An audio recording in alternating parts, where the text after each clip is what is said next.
चाहे जो मजबूरी हो, मांग हमारी पूरी हो, चाहे जो मजबूरी हो, मांग हमारी पूरी हो। की जो सरकार है ये लगातार राष्ट्रीयकृत चीज़ों को बेचने का इनका प्रयास है। भारत के संविधान के अनुसार जंगलों में आदिवासियों का हक है, उस जंगल को निजीकरण करने का जो ये प्रयास कर रहे हैं, ऐसे 37 लाख हेक्टेयर जंगल को इनने बिगड़े वन के हिसाब से चिन्हित किया है और अपने उद्योगपति दोस्तों को बेचने की ये साजिश कर रहे हैं, जिसका हम लोग विरोध स्वरूप आज अपने कांग्रेस परिवार के साथियों और आदिवासी भाइयों के साथ यहाँ आकर अपना विरोध दर्ज कराया है कि अगर जंगल बेचने का कुत्सित प्रयास किया जाता है तो हम ईंट से ईंट बजा देंगे और जंगल नहीं बिकने देंगे। कई मुद्दों पे बात होना जरूरी होता है और कई मुद्दों के समाधान भी जरूरी है। मसला है जल जंगल जमीन का और हमारे साथ हैं विवेक अवस्थी जी, जो कि नर्मदा बचाओ आंदोलन के साथ भी जुड़े हैं और इस दिशा में काम भी कर रहे हैं। वन्य संपदा को बचाने के लिए लगातार एक प्रयास कर रहे हैं। विवेक भाई, बहुत बहुत स्वागत है। इस बार फिर हम आपके साथ हैं। अभी जिस तरीके की स्थितियां सामने आ रही हैं, वनों की स्थिति, खासकर नर्मदा क्षेत्र में जंगल की स्थितियां क्या है? जंगल एक तरीके से खत्म ही हो गया है। जंगल की स्थिति ये है कि जंगल पे ज़्यादातर अवैध कटाई वालों ने और उदासीनता जो सरकार की है लगातार पर्यावरण के प्रति, उसके कारण जंगल एक प्रकार से है ही नहीं, बहुत माइनर जंगल है। अभी जैसे कि देखा जा रहा है, जो 4 लेन सड़क और 6 लेन सड़क ये बनने की स्थिति में ज्यादातर पेड़ों की कटाई हो चुकी है। जी, अब पेड़ों की कटाई ऐसी हो रही है कि धड़ल्ले से पेड़ की जरूरत है 2 पेड़ काटने की, लेकिन कोई मापदंड तय नहीं है। पूरे हरे भरे छोटे छोटे झाड़, जैसे मैंने पहले भी बातचीत में कहा था कि जिन पेड़ों को बहुत आसानी से, छोटे छोटे पेड़ हैं उनको आसानी से शिफ्ट करा जाता है। आजकल तो तकनीक आ गई है कि लगे लगाए पेड़ों को भी अपन शिफ्ट कर सकते हैं, परंतु ऐसी बेरहमी से कटाई की जा रही है। ऐसे विकास की आवश्यकता नहीं है। विकास आदमी का एक दिन में नहीं होता, विकास की एक सतत प्रक्रिया है। जैसे मनुष्य का विकास होता है, आज आप पूरे जंगल काट दोगे तब हवा ही नहीं रहेगी तो सांस कहाँ से लोगे? क्या सड़कें आपको सांस देंगी? क्या ये अवैध निर्माण आपको सांस देंगे क्या?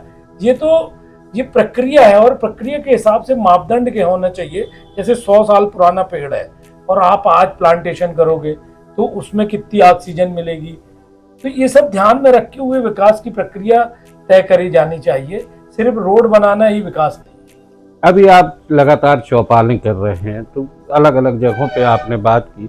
सर्वाधिक वनों का विनाश किस क्षेत्र में हो रहा है नर्मदा की? देखिए, सभी जगह वैसे जैसे मंडला रोड बनी तो आज तक वो ढंग से पूरी नहीं हो पा रही, कहीं पहाड़ घसक रहे हैं और ऐसी अंधाधुंध कटाई हुई। आप देखिए जी, नागपुर रोड में 4 लेन जो बना, इसमें बहुत कटाई हुई। अभी ताजा हम लोगों ने मुद्दा उठाया था जबलपुर से कुंडम वाली जो रोड है, अमरकंटक वाली, इसका कोई औचित्य नहीं था। बहुत अच्छी बनी बनाई सड़क थी अमरकंटक जाने के लिए और इस पे जंगल बिल्कुल नेचुरल ब्यूटी थी कि अपन जबलपुर के इतने पास जैसी अमजर घाटी से अमरकंटक की तरफ जाते थे तो वो सुंदरता थी जिसको नाश करा जा रहा है। और अब तो करीब करीब कर ही दिया है इनने, इतने पेड़ काटे हैं, पहाड़ियां काटी हैं कि जिसकी भरपाई नहीं कर सकते। ये तो मुद्दा हुआ पेड़ों का, वनों का। अब वन ग्रामों में जो आदिवासी रह रहे हैं उनकी आजीविका को लेकर क्या संकट सामने आ रहे हैं? आने वाले समय में सरकार बिल्कुल संविधान के विपरीत काम कर रही थी। भारत के संविधान के अनुसार और पैसा एक्ट अगर ना होता, जो थोड़ा 2006 में जो मनमोहन सिंह की सरकार ने बनाया था, तो ये तो जंगल सीधे ही बेच देते। वो अभी इन्हें रोक रहा है उस एक्ट के में जो प्रावधान है, क्योंकि जंगल पे अपने संविधान के अनुसार आदिवासी का हक है। जैसे महुआ जंगल से बीन के आदिवासी लाता है, लेकिन उसको जो महुआ पे मुआवजा मिलता है और उसका पुरस्कार स्वरूप सरकार राशि देती थी, कांग्रेस की सरकारों ने जो दी, तो वो इसीलिए देती थी कि जंगल पे उनका आदिवासी भाइयों का अधिकार है। अब जंगलों का निजीकरण करा जा रहा है। अगर जंगलों का निजीकरण उनने तो राजपत्र में कर भी दिया है और उनने अपना मापदंड तय भी कर दिया है। पहले वन समिति बनाई थी, वन समिति और ग्राम पंचायत और वहाँ रहने वाले लोगों का जंगलों पे अधिकार था। अब जो बना रहे हैं वो वन समिति का उसमें कुछ अधिकार माइनर 10, 5, 15% रख दिया है और बाकी 80% जो निजी अपने दोस्तों को देगी सरकार वो रख रहे हैं। तो इसमें तो जंगल नाश ही हो जाएगा। बिगड़े वन के नाम पे इनने 47 लाख हेक्टेयर जमीन चिन्हित करी है और वो अपने उद्योगपति दोस्तों को दे रहे हैं। उनमें ज्यादातर जगहों पे वन समितियां भी हैं। तो ये बहुत बड़ा संकट आने वाले समय में तैयार है। अभी एक और मुद्दा सामने आया है। गोंडवाना गणतंत्र पार्टी ने ये बजाग जनपद है जो डिंडोरी का, वहां पे पिपरिया मॉल करके एक जगह है, खनन माफिया वहां पे सक्रिय हुआ और आदिवासियों की करीब 800 एकड़ जमीन औने पौने दामों में खरीद फरोख्त हो गई। वो मीटिंगें हो रही हैं, ग्राम सभाओं में उसके विरोध में बात भी हो चुकी। लेकिन ग्राम सभाओं कई मुद्दे पे बात करें तो क्या ग्राम सभाओं में जो निर्णय हो रहे हैं सरकार उनको मानती है? नहीं, वो सरकार तो पंचायती राज व्यवस्था पूरी तहस नहस कर दी सरकार ने। जो अभी 24 अप्रैल को पंचायती राज दिवस भी है, आप 93 से 2003 के बारे में पूछें कि पंचायतों को कितने अधिकार थे। सारे अधिकार पंचायतों को और शहरों में जिला सरकार के माध्यम से जनता की सरकार और जनता के हाथ में आ गए थे। परंतु भारतीय जनता पार्टी जनता को कोई अधिकार देना ही नहीं चाहती। वो अपने हिसाब से तुगलकी और हिटलर शाही फरमान चलाती है। ऊपर से आज पंचायतों की स्थिति क्या है? कुछ दिन में पंचायत का चुनाव लड़ने वाले लोग नहीं मिलने वाले। पंचों की तो स्थिति ये है कि उन्हें मालूम तक नहीं है कि हम पंच हैं, और धीरे धीरे सरपंचों की भी हुई जा रही है। पूरी पंचायती राज व्यवस्था खत्म कर देंगे। इनका ग्राम सभा और इवन माने जनता की उससे बात करने की कोई बात ही नहीं होती। जैसे अगर इनको जंगल के कानून बनाना था तो इन्हें आदिवासी भाइयों से बात करनी थी, उनके नेताओं से बात करनी थी।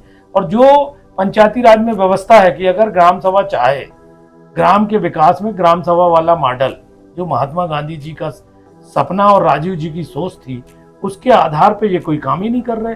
इस पे कानून बना है, संसद में पास हुआ है, परंतु ये तो ऐसा कर रहे हैं कि सारा भोपाल से और दिल्ली से पूरा अधिकार ले लिया है।